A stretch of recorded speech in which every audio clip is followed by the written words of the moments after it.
I have decided to talk to you about the benefits of failure. And as you stand on the threshold of what is sometimes called real life, I want to extol the crucial importance of imagination. So why do I talk about the benefits of failure? Simply because failure meant a stripping away of the inessential. You might never fail on the scale I did, but some failure in life is inevitable. It is impossible to live without failing at something, unless you live so cautiously that you might as well not have lived at all, in which case you fail by default. The knowledge that you have emerged wiser and stronger from setbacks means that you are, ever after, secure in your ability to survive. You will never truly know yourself or the strength of your relationships until both have been tested by adversity. Such knowledge is a true gift, for all that it is painfully won, and it has been worth more than any qualification I ever earned. Life is difficult and complicated and beyond anyone's total control, and the humility to know that will enable you to survive its vicissitudes. Now, you might think that I chose my second theme, the importance of imagination, because of the part it played in rebuilding my life, but that is not wholly so. I have learnt to value imagination in a much broader sense. Imagination is not only the uniquely human capacity to envision that which is not, and therefore the fount of all invention and innovation.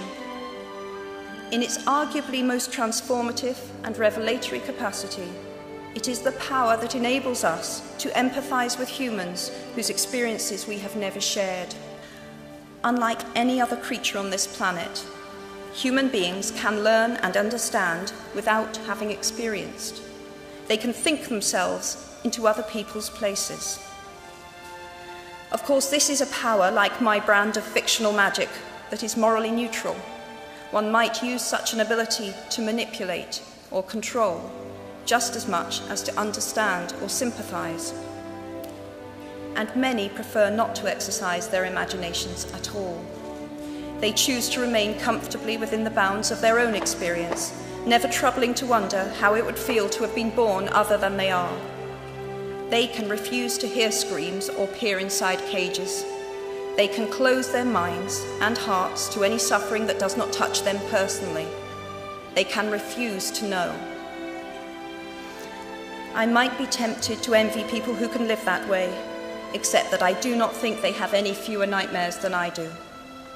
Choosing to live in narrow spaces leads to a form of mental agoraphobia, and that brings its own terrors. I think the willfully unimaginative see more monsters. They are often more afraid. What is more, those who choose not to empathise enable real monsters. For without ever committing an act of outright evil ourselves, we collude with it through our own apathy. One of the many things I learned at the end of that classics corridor down which I ventured at the age of 18, in search of something I could not then define, was this, written by the Greek author Plutarch. What we achieve inwardly will change outer reality. That is an astonishing statement, and yet proven 1,000 times every day of our lives. It expresses in part our inescapable connection with the outside world, the fact that we touch other people's lives simply by existing. But how much more are you likely to touch other people's lives? The great majority of you belong to the world's only remaining superpower. The way you vote, the way you live, the way you protest, the pressure you bring to bear on your government has an impact way beyond your borders. That is your privilege and your burden. If you choose to use your status and influence to raise your voice on behalf of those who have no voice, if you choose to identify not only with the powerful but with the powerless, if you retain the ability to imagine yourself into the lives of those who do not have your advantages, then it will not only be your proud families who celebrate your existence, but thousands and millions of people whose reality you have helped change. We do not need magic to transform our world. We carry all the power we need inside ourselves already. We have the power to imagine better. As is a tale, so is life. Not how long it is, but how good it is what matters. I wish you all very good lives. Thank you very much.